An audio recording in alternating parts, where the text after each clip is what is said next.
We're going to be doing the Oriental Magnolias today, and they're a very beautiful flower that are very difficult to find, a little bit like the last class that we were discussing. The only thing that I was able to do, and you might be able to do the same thing, I was able to find some very beautiful artificial ones that are really terrific. So as you do look around for your artificial flowers, try to find flowers that that are seasonal, that you have to be very, very careful in painting them either during the season that they're in and so on. You know what I'm talking about. And these were purchased through special orders, so you might be able to check with your florist shops and see if you can special order some of these flowers that are pretty hard to find. Now we're approaching this just a little differently today, but before we start discussing what we're going to be doing today, I want to review my palette and also talk to you for just a moment on the paintings that I brought. So let's take a look here first and get a good look here at the palette that we're using today.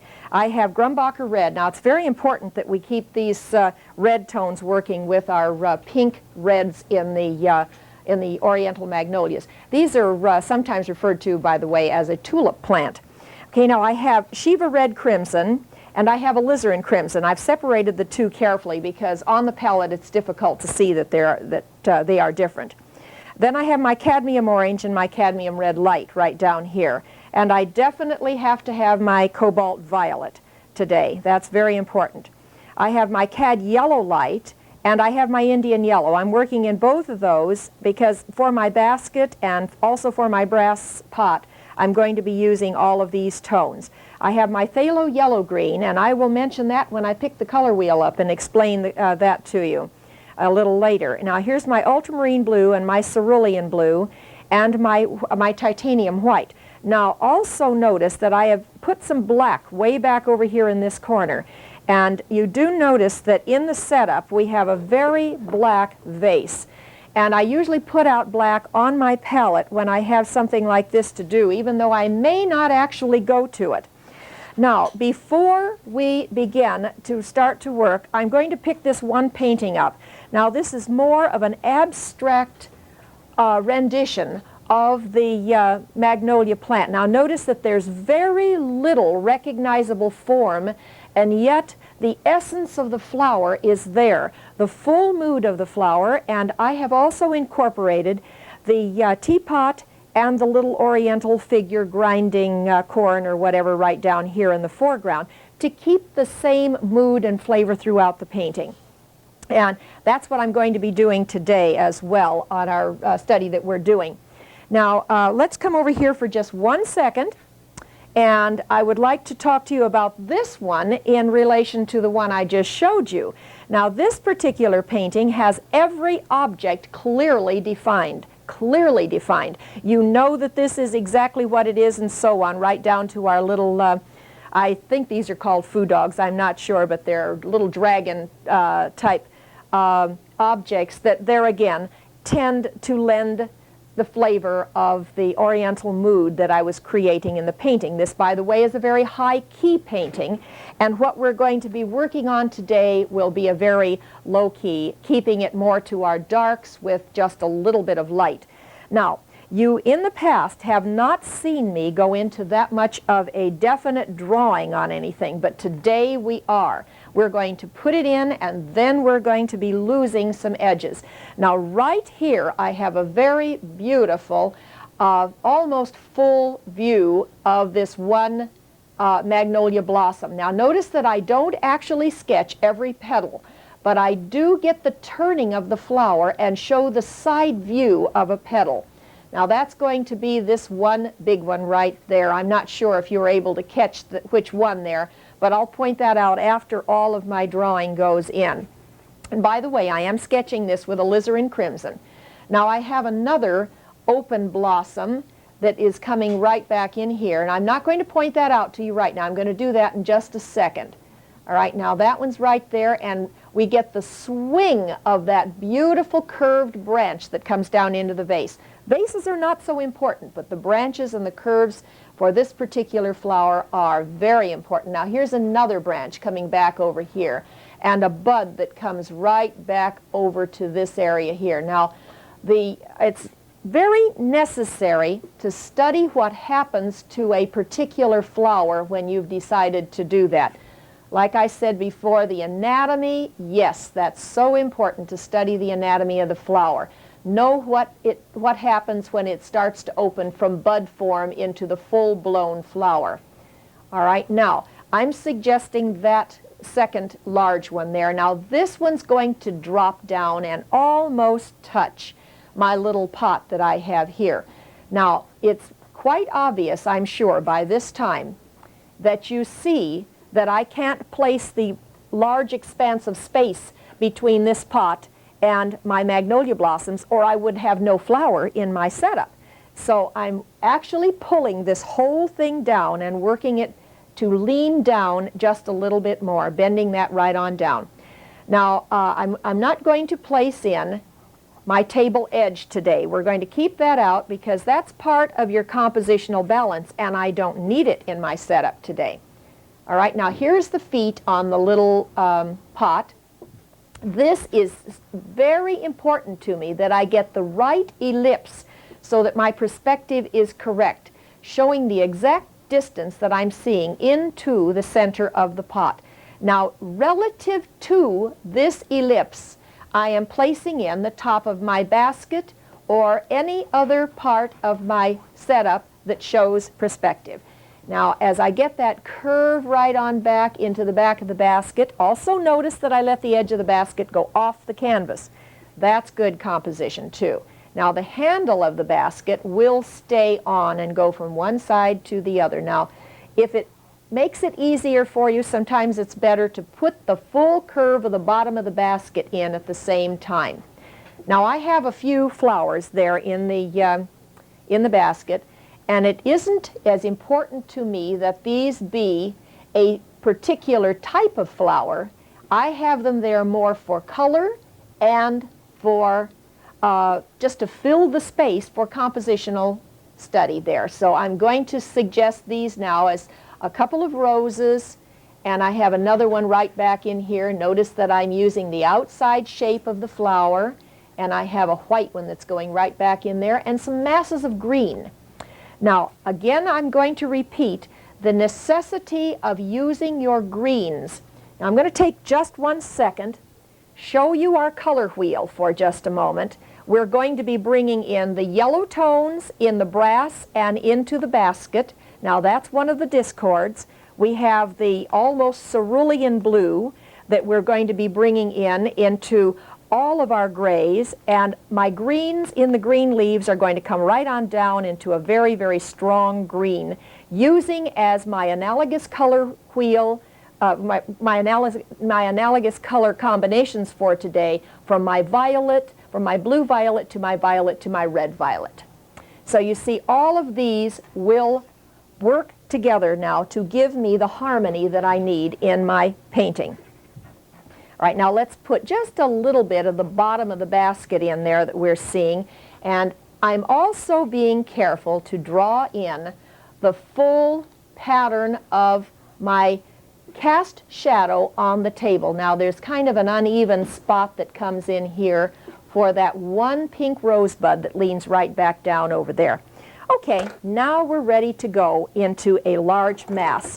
I am taking a middle-sized brush. In this particular case, I'm using a number 30 Royal Sable, and I take my alizarin crimson this time, and a tiny bit of my medium, and I start to apply a brilliant, deep, dark red tone into the throat or center of the flower.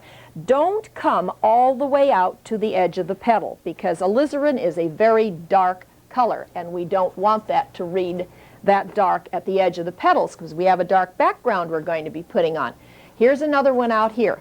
Now listen to me carefully. It is better to block your flowers in entirely with pure color first before you apply your grays, because it's very easy to apply a gray, but it's very difficult to take the gray off and make that, work into a nice, brilliant, bright tone later. Okay, now notice that I'm keeping these lightly painted. This one has a little stronger amount of pigment. Now let's block in very quickly with a large brush our blue-violet background tone that we're using there. So let's take alizarin crimson, and I'm using my ultramarine blue, and this time I'm using my turpentine or turpenoid, depending on whichever you're allergic to. I'm using my dark tones now of my blue-violet toning. Now here again, I'm using some pure color. Now I'm coming right up to the edge of my flowers, but I'm not actually going all the way up. I'm just barely coming up to the edge. Now we'll block in, like I said again, with just a good strong wash of pure color. Now you don't have to completely cover the whole thing now with the pure color background. This is just to give those good strong accents that are necessary. I have that black vase that goes right in there. All right, now I have to start to gray. So if I add a little bit of sap green to this same combination of red and blue, I'm going to start producing a very soft gray. Now it's important to me that I have the gray. It's also important to me that I establish the value. Now it's more important that I establish the value than anything else I'm doing. And the value, of course, is your pattern of light and dark. Now you see, as I'm applying this dark background, you're starting to see the flower stand out as a light object. All right, now let's just kind of build around that. Now remember, that has some very light petals over there, and this one has some very light petals. So we're just going to kind of sneak up to those petals that we are going to be working on. Now all of this is that nice soft gray tone that I can push together with that beautiful pure color that I placed on there in the beginning. All right, now I've started to establish a value there. We know it's not a light. We know it's dark because here's our light. Now let's take a little bit more of the alizarin and the ultramarine, only this time I'm going to add some ivory black. And I'm going to again put in my vase now just as a simple dark pattern. Let's not worry as to whether or not we're getting an exact likeness of that vase. Let's be a little bit more concerned as to whether or not that dark pattern is placed in the right spot. You never do that. You just don't worry about whether your vases are perfect in the beginning. First of all, make sure the placement is good. And let's see, I want to darken over here a little bit more, so I'll take a bit more of my same dark that I have on my brush to do that with. Now, if all my colors have to work together so I have a perfect combination, there will be a little bit of the mother color or your dominant hue in everything that you do. So let's take this same dark, this real good dark, and I'm going to use a very thin wash down here on my table of this same dark. Now, cast shadow does not have to be black. Cast shadow should have color, and it's best to consider your cast shadow as part of your dominant hue. And now you see that's tying together with all the rest of my composition. This, by the way, is my white tablecloth, but it isn't going to be as light as my canvas that I'm using there. All right, now let's go to that touch of yellow that we talked about that we need. Let's take a little Indian yellow and sap green, and let's add a little tiny bit of cad red light. Now I want this to lean a little more to the sap green so that we get a dark grayed green tone. Now I need to go a little bit darker than that. I'll tell you what, if you need to go a little darker, add a touch of alizarin with the sap green. That will, oh yeah, that's perfect. That'll darken that way down.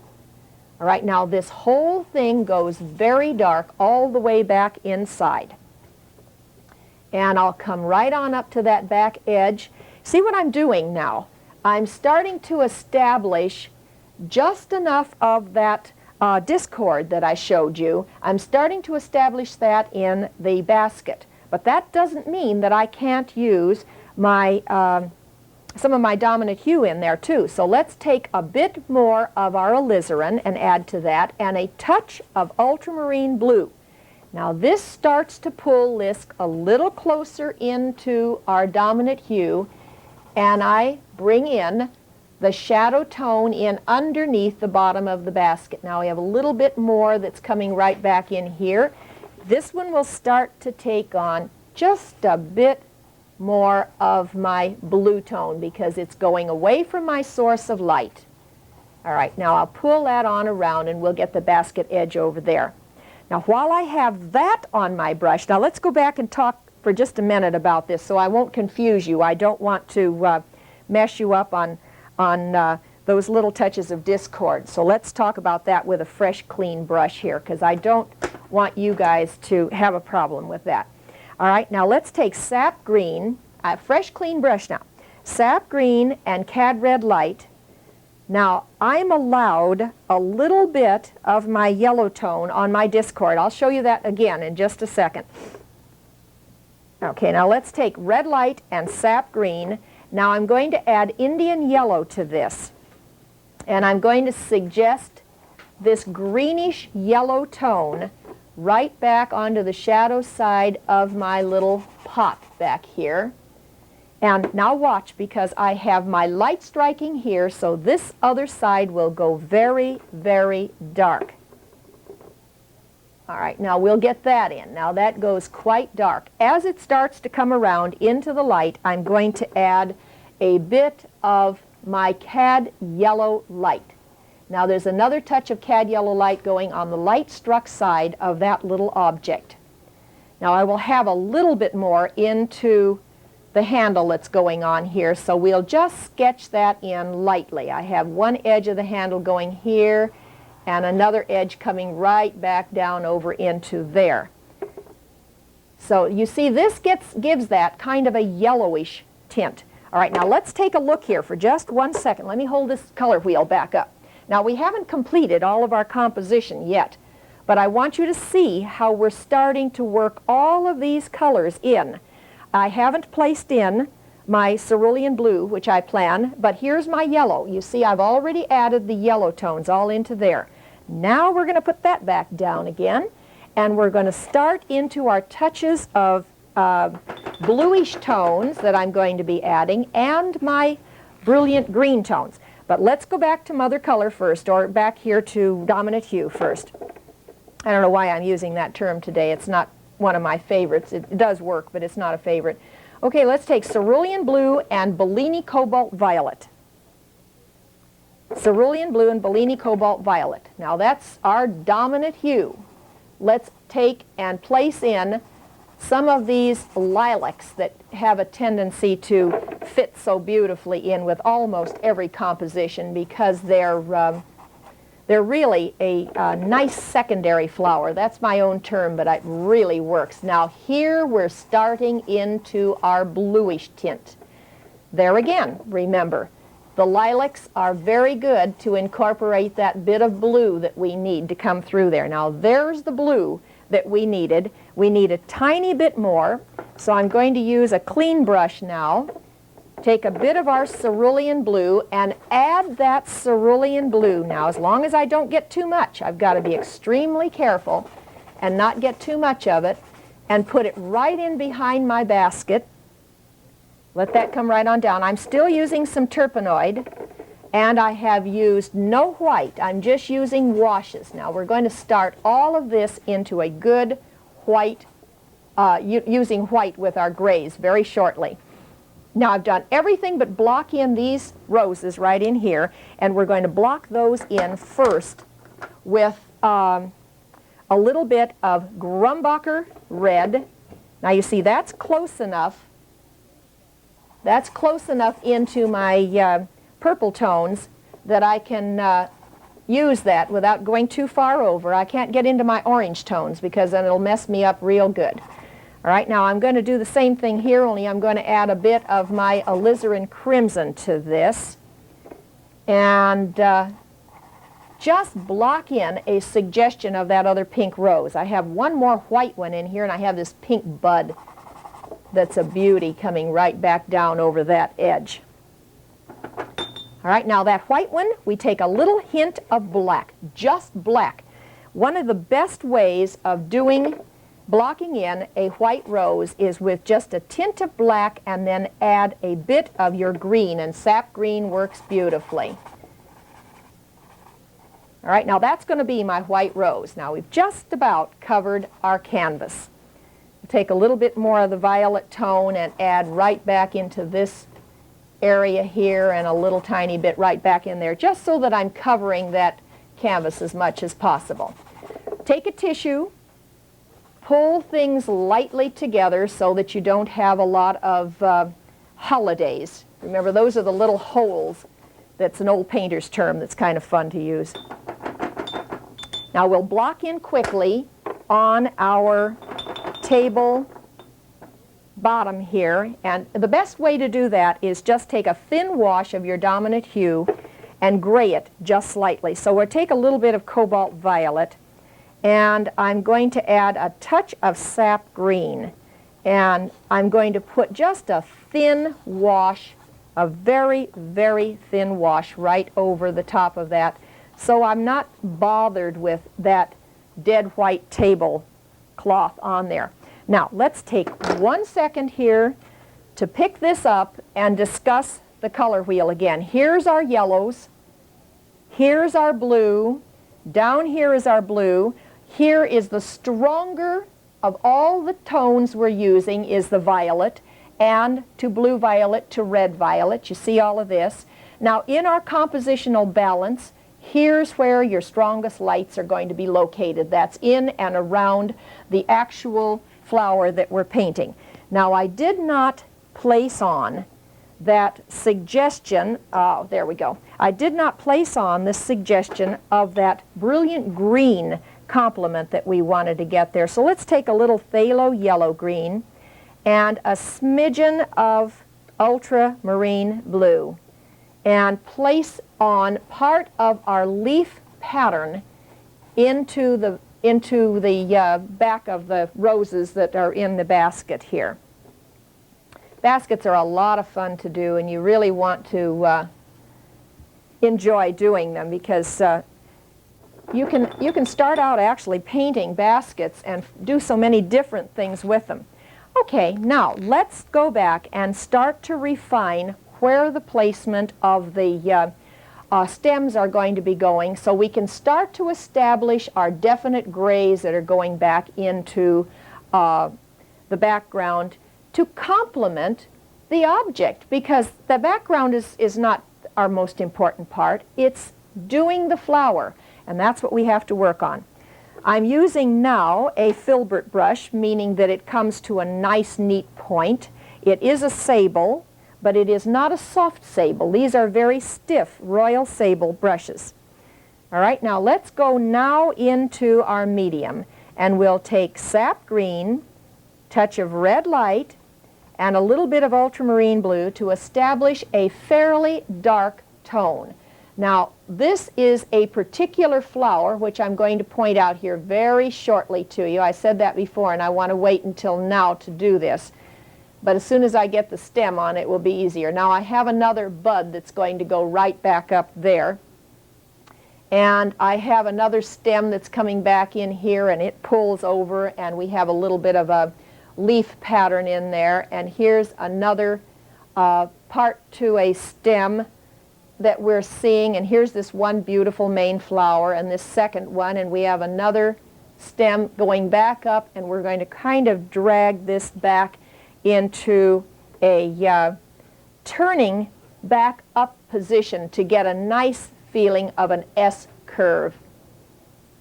Okay, so we'll let that kind of pull back down here, and here's this one coming back down on that stem. There's the top of our vase. Here's our handle on the basket, and I want to be sure that the back side of my vase comes over just slightly past the handle so they don't line up evenly. Okay, now we were going to discuss now where the placement of these flowers are. Are you ready now, gang? Okay. Now, this flower is this one right here. Can we take a look right there for just a second? This flower will be this one right here. Okay, now the buds won't matter. We don't care about that. This one big beautiful flower right here is this one right here. Okay? Now this one is this one right there. Now the rest don't matter. Those are the main three flowers that we're going to be placing in. I don't know if we were able to get that or not, but it's I thought maybe it would be good for you to see the exact flower that I will be working on. Now we're ready to start to work on that particular flower.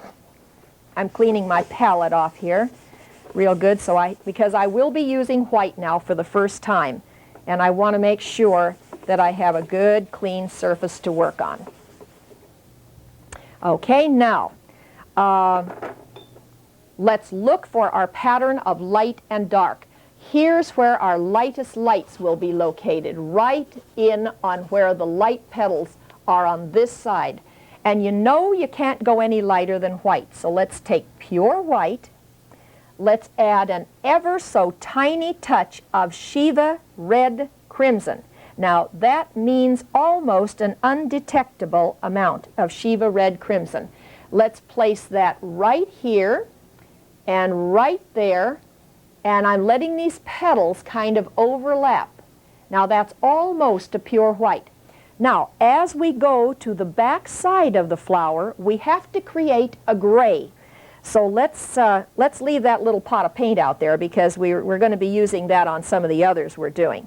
But let's come on over here now and take alizarin crimson and a touch of cerulean blue now. That's not going to give us quite a gray enough gray. So we have to add to that a tiny speck of cad yellow light. And I need just a little bit more alizarin. There we go. Okay. Now I want that gray to very carefully be placed on. Then I merge that with my finger and work that gently up into that tone that I have already placed on my canvas to produce the center of that flower. Okay? Now, take a look now at how easy it is to work your dark patterns and start those light patterns. Now I'm going to take a brush, a larger brush here, and I'm going to mix a great big wad of a soft gray violet with alizarin and ultramarine. Take a big gob of white, get that nice value working, and cad red light added to this. I want a nice soft violet gray. Use one brush to put your background in with, and don't be using that same brush to get all the rest of your flower values and things going. So you see, I'm going to start right in around that flower. Okay, now I'll tell you, we've done a lot on this first session to work on this particular painting. We have another session to go to finish this painting, and there's a lot to learn, but right now let's stay with just a good drawing and a good approach.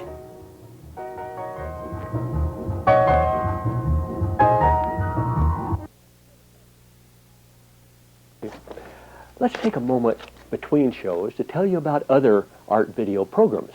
Besides me, I'm Hal Reed. We have Joyce Pike, Jake Lee, Glenn Vilpool, and Uni Marchenko.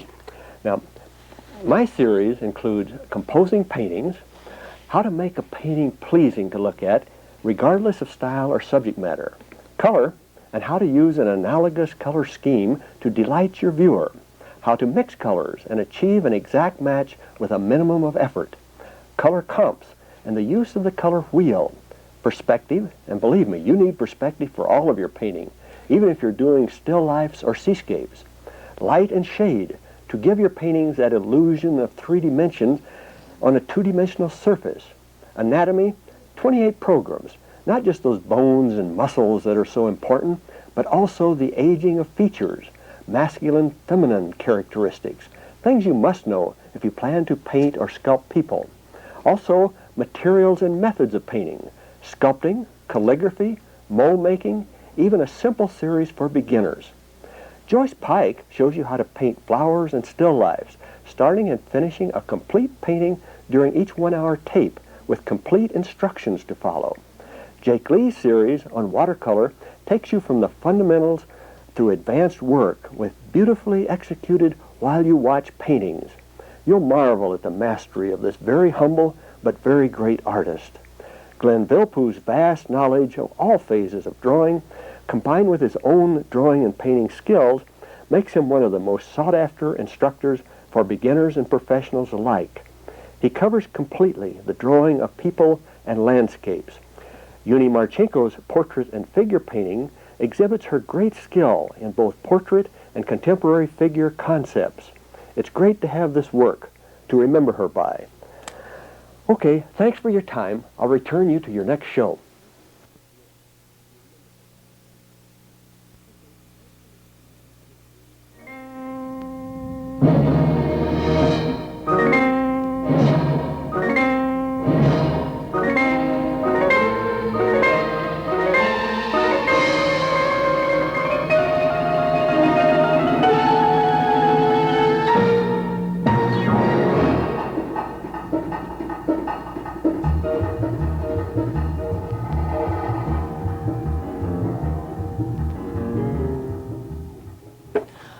Okay, now we're going to finish up our magnolia painting. I call them the Oriental magnolias. Actually, they're also referred to as a tulip plant.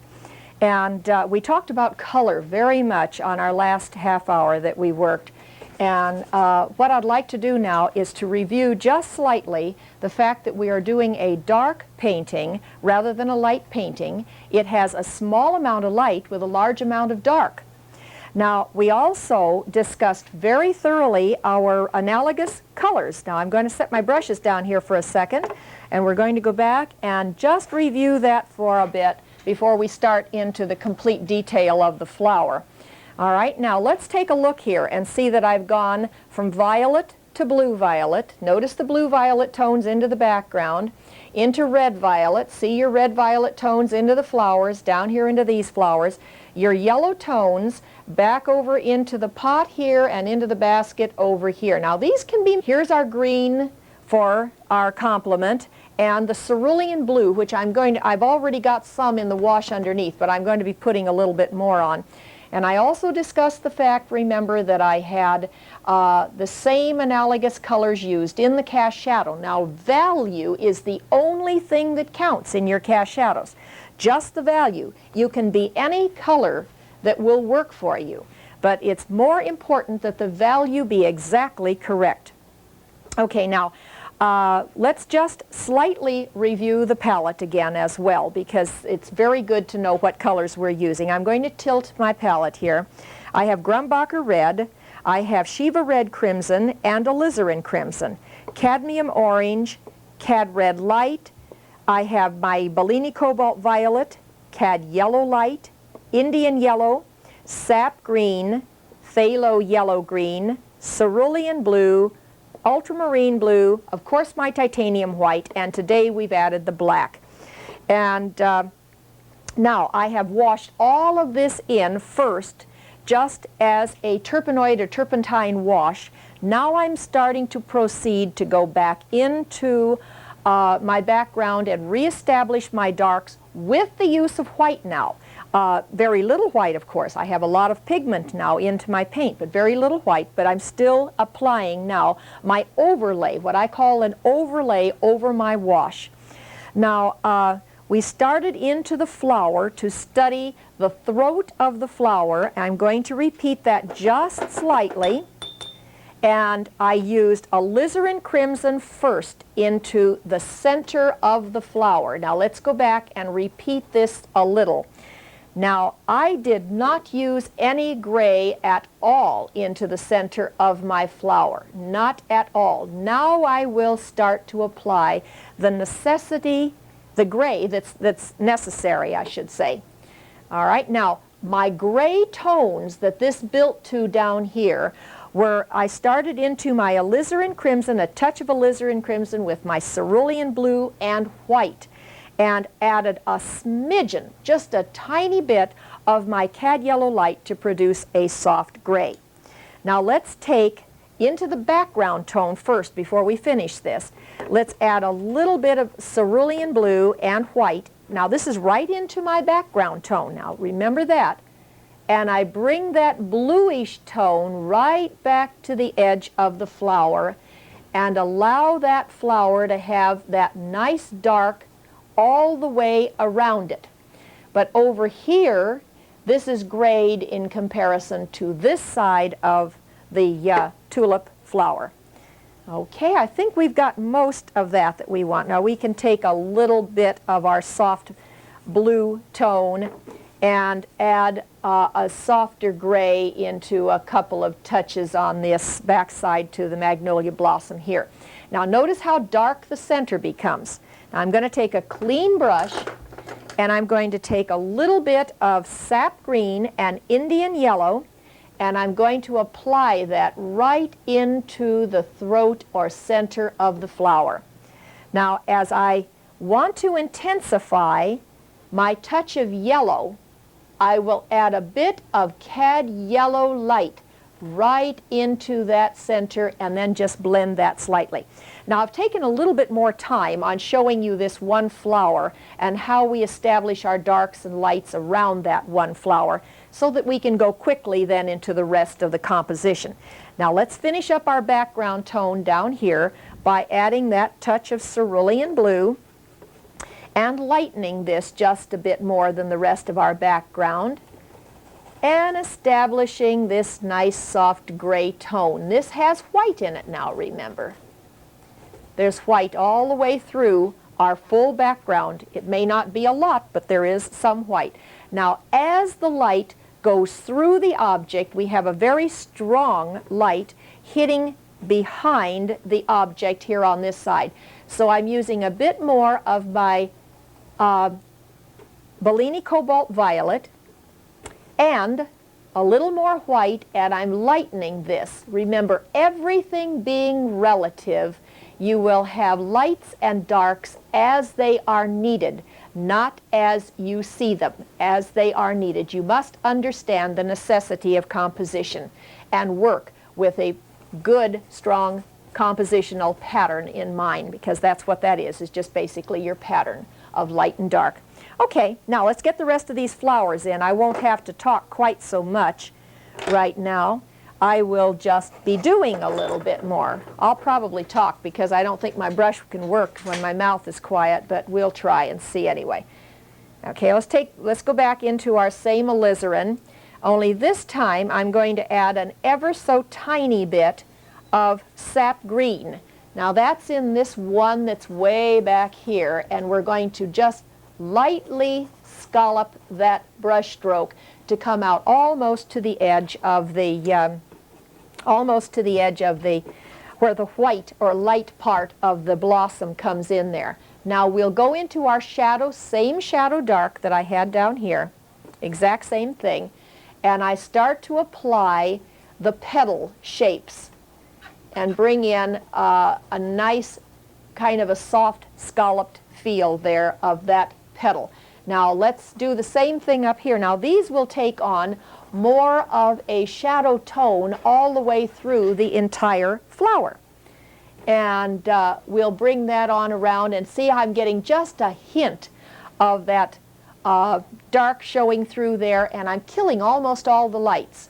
Now we have one more blossom that's way up tight up here, and I didn't even sketch it in because I want it so lightly suggested. We'll just barely suggest that one bud up there. And we'll put in just a hint of a tight bud right here. I don't want to get too many flowers to confuse you. I want to keep this more to a simplified pattern so that you can follow what I'm telling you on the flower. Now we'll go to our very light lights again. This is Grumbacher red and white with an ever so tiny, tiny touch of Grumbacher red. Okay, now let's put a hint of that right back over here on these that are falling over sideways. We have this one petal that kind of comes back, and we'll get the rounded edge on that petal going back to the opposite side. Now is the good part. as you start to apply flowers that are going away from the focal area, you pick up a little bit of your background tone, and that just automatically grays it. See how beautifully that works? It just automatically grays it. We let that just kind of fall right back around over there. Now we'll tip the edge of this one petal with a bit of light and get this one petal in here with a touch of light. Now that's one of my buds, and the same way down here. And then I work that in gently right into my background, because you see I don't need to paint that particular flower as important as the others. Now that's more important to me. Now this flower, even though it's a very definite light, has a very definite light and dark pattern to it, I want to play it down a little. That's this flower and this flower. If we can get a shot of this, please, right there, and this same flower right here. Now you see, it's very important, but I don't want to put it quite that important.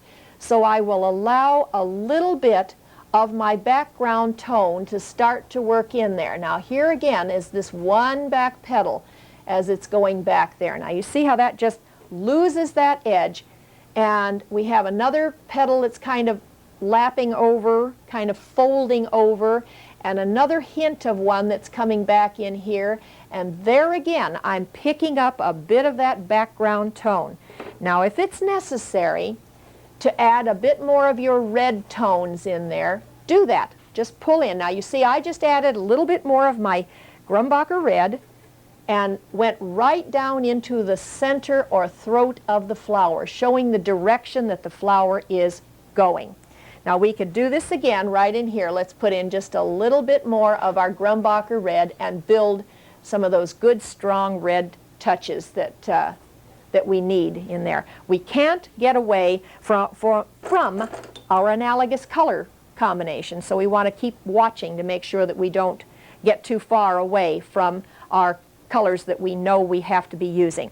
All right, now let's take phthalo yellow green and a tiny bit of white and a tiny bit of cerulean blue to build a very strong, brilliant, bright green tone. Now, those of you that are familiar with this type of flower, you know that the leaves seldom come out at the same time that the flowers do. But as the leaves will start to come out, they're very strong, brilliant, yellow-green tone. Well, that just fits in perfectly with our complement. So we'll get just a hint of these leaves as they're coming out there. I'll point that out on this more abstract suggestion that I brought along with me in just a moment too. Okay, now let's just suggest those leaves. We have just a bit right in here, but I don't want to overdo those. I want to keep those leaves down. I can always knock them back down again too if I'd like. All right, now I will take a hint of my yellow-green tone now and bring it in to my background to kill some of my violent purple tones that I don't want to get too strong. Even though that's to be my strong hue, I still want to kind of gray those down a little bit more. So I take the same green while I have it on my brush and just knock down some of those edges. Now let's go in to a hint of light, taking a bit of cad yellow light and a touch of cad red light and white, and suggest a little hint of light on some of my branches. Now, not all of them. Let me repeat that to you. Not all of them. I want the branches to have a look of a darker tone with just a bit of light accents. Just a very tiny bit of a light accent. Okay. Now, that's good enough for us for right now. All right, now let's come on down into the roses and the rest of the objects that we have. We've spent just about enough time on our magnolias. I'll darken this one center right in there just so you can see that a little plainer. Now, if we have some centers that have to be added, that should be the last thing that you do. Now let's wipe out for some of the lights on our roses here. We'll kind of review the rose. Remember, we take the outside shape of the flower and establish that. That means an outside contour. And then I come in and wipe out for my lights using a straight stroke, establishing my petals. And try to secure them as you see them. Now remember, we've got one white rose back in here that we want to be sure we get in. At least we're hoping we'll have time to get that all in today, so we'll see how that goes. Okay, now a little bit more right back in here into our pink tone on this one bud. Now, stay with me, gang, because we're going to go into doing a rose. Let's follow right in on exactly what I'm doing on one rose here, okay? Now, let's take pure white and put it out on your palette. Now, I'm going to take a little bit of Grumbacher red because I want a brilliant pink rose. Now, I have established a dark already there, but I want to start to establish a light, then go back in and re-establish my darks. Now, as I apply these petals, I do not want them to overlap evenly. So I put my lightest edges out at the edge and make sure that a petal is situated between another petal, not even with the second petal, or the first petal, I should say. Now this will turn and go right on back around. That starts to establish our dark pattern on the shadow side of the rose. Okay, now let's do it again right down here, only this time we're going to change and add an ever so tiny bit of cobalt violet, just because of our dominant hue being cobalt violet. Now there's our third petal, you see, coming in, and we don't have them overlapping evenly there. Now I call it stacking them up like pancakes. Don't do that. Make sure that there is a petal in between another petal. All right, now I've brought in just a few petals there to show the shape of the rose. Now as we start to go around into shadow, we'll add a hint of cerulean blue to our light tone, and that brings us around into a beautiful shadow tone that will produce help to produce the turning of the object with the use of shadow to the object. Now let's establish a good strong center, but we're going to gray it ever so tiny bit. So we're going to take alizarin and a smidgen of ultramarine blue, and I'm going to put on 3 or 4 center brush strokes for the center of the rose. A little hint right there. This one will be a little less than the other one because I don't want to overdo those. Now if you see any touches of a darker dark, be sure that you place those on with a good direct brush stroke, with just a real good direct brush stroke. Okay, now let's go to that white rose. We've already wiped it out, so I'm taking white with an ever so tiny touch of cad yellow light. And I bring in this one petal on the side. Now watch me, because I'm actually going to show a side view of this rose, not a full view, but a side view of the rose, and I'm putting in the tight petals in the center as one area. Then we build on the way, all the way back down now to set those petals in between the petal placed on previously, not to stack up. Not to stack those petals up, but keep them very carefully applied in between the other petals. Now let's add a smidgen of cerulean blue to take this back around into shadow, and we will put on the shadow side of this white rose. Keep the center dark so that the center stays way back down inside. If we have to add another petal right back down in here, that's always a good thing to do too. And we have one nice big pointed petal coming right back there. Now if you have to add any stronger lights into the center of the rose, you can go back in with your stronger value of white and work that out. But that'll help you to understand the form of that white rose. I just took out one little touch of dark that I want to place right back. And build these softer gray tones to the bottom feet there, keeping those into shadow. Okay, talk about a few other little good things before we finish up here. Now let's take Bellini Cobalt Violet and Grumbacher Red. Now this is pure potent power. I mean, this is very, very strong. So what I'm doing now is I'm adding white and a touch of cerulean blue to gray this down a bit. And I'm going to test this for value. That looks real good. Now I don't take out my wash that I placed on there originally, but I build the lilacs on that wash, over that wash, using a very slight crisscross stroke to produce the top little florets that go over that nice dark mass that we had underneath. Now these are secondary flowers. I like to refer to these as secondary flowers, meaning they don't have the importance that my roses and my magnolias are going to have. But actually the magnolias are the whole show today. And I'm just now putting these slight suggestions of a detailed floret only to show that that is an exact flower and not just an abstract pattern. I think this might be a good time for us to review this painting again.